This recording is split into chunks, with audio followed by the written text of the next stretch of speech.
To Parul physics केवी। आज हम पढ़ेंगे कि अगर एक चार्ज पार्टिकल एक ऐसे रीजन में मूव करता है जहां पर इलेक्ट्रिक और मैग्नेटिक फील्ड दोनों एग्जिस्ट करती हैं, तो उस केस में उसके ऊपर एक फोर्स लगेगी और उस फोर्स को हम बोलते हैं लॉरेंट्ज फोर्स।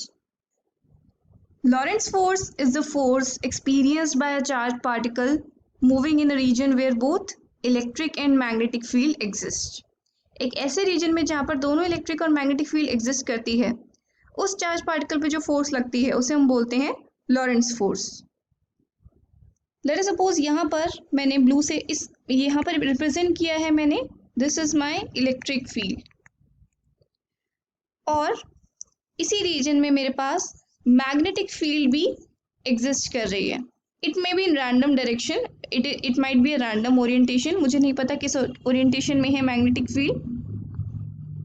इस फील्ड में एक चार्ज पार्टिकल मूव कर रहा है, यहाँ पर इसने एक एंटर किया, चार्ज पार्टिकल का चार्ज है Q, तो इसके ऊपर जो फोर्स लगेगी, the force experienced by this F vector will be the sum of electric force and the magnetic force. दोनों फील्ड्स की वजह से जो फोर्स लगेंगी उन दोनों को हम वेक्टोरियली ऐड कर देंगे, that will give me the force experienced by this charge particle.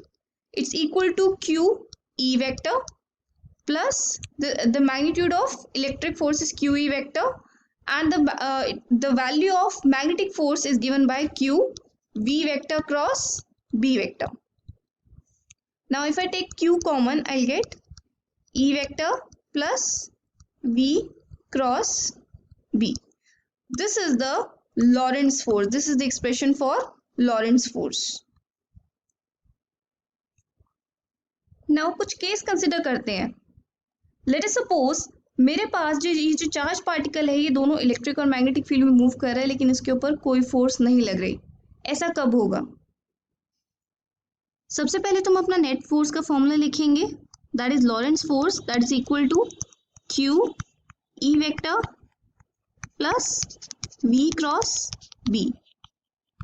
Now this should be equal to 0।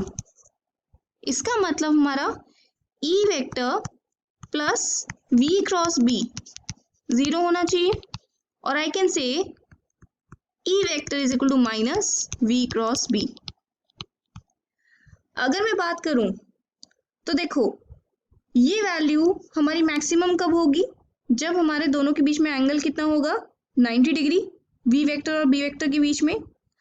अगर मैं खाली मैग्नीट्यूड कंसिडर करूं तो उस केस में E is equal to VB, or I can say the particle should move with the velocity given by E by B. तो particle की speed इतनी होनी चाहिए, the magnitude of electric field divided by the magnitude of magnetic field। और इससे मुझे क्या पता चलता है? यहाँ पर मैंने शो किया एक 3D coordinate system XYZ। Let suppose मेरा चार्ज पार्टिकल मूव कर रहा है अलोंग प्लस x एक्सिस और मैग्नेटिक फील्ड है अलोंग प्लस y एक्सिस, तो V क्रॉस B की डायरेक्शन कौन सी होगी? It will be this direction. इसका मतलब मेरी इलेक्ट्रिक फील्ड इसके ऑपोजिट होनी चाहिए because of this negative sign, so my electric field should be in this direction, this should be the direction of electric field. और I can say E vector cross B vector की direction में मेरा positively charge particle move करना चाहिए if I want कि उसके ऊपर कोई फोर्स ना लगे, और उसकी जो स्पीड होगी, the magnitude of its velocity should be E by B। Second case देखते हैं। अगर तीनों के तीनों vectors, electric field vector, magnetic field vector, और जिस वेलोसिटी के साथ जिस डायरेक्शन में चार्ज पार्टिकल मूव कर रहा है, तीनों डायरेक्शंस कोलिनियर हैं, उस केस में क्या होगा? देखो लॉरेंट्ज फोर्स क्या कहती है? It's equal to Q E plus V cross B। अब ये टर्म तो हो गई 0, क्योंकि V वेक्टर और B वेक्टर दोनों एक ही डायरेक्शन में है, तो sine 0 is 0, so I get only electric force. इसके ऊपर जो फोर्स लगेगी that will be only due to electric field and will be given by Q E vector. तो अगर कोई एक ऑब्जेक्ट मूव कर रहा है, उसके ऊपर फोर्स लगती है, तो क्या होता है? वो ऑब्जेक्ट एक्सेलरेट करता है। सिमिलरली ये चार्ज पार्टिकल भी एक्सेलरेट करेगा, and the acceleration will be given by, देखो फोर्स जो होगी that is ma and it's equal to QE vector. इसका मतलब the acceleration of this charge particle q having mass m will be given by q e vector upon m. This will be the acceleration of this charged particle.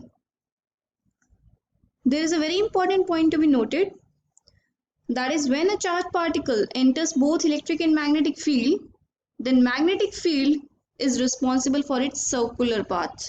अगर एक charge particle एक magnetic field के perpendicular enter करता है with some velocity v, तो उस वजह से वो एक सर्कुलर पाथ फॉलो करेगा. इसके बारे में हम डिटेल में नेक्स्ट वीडियो में पढ़ेंगे.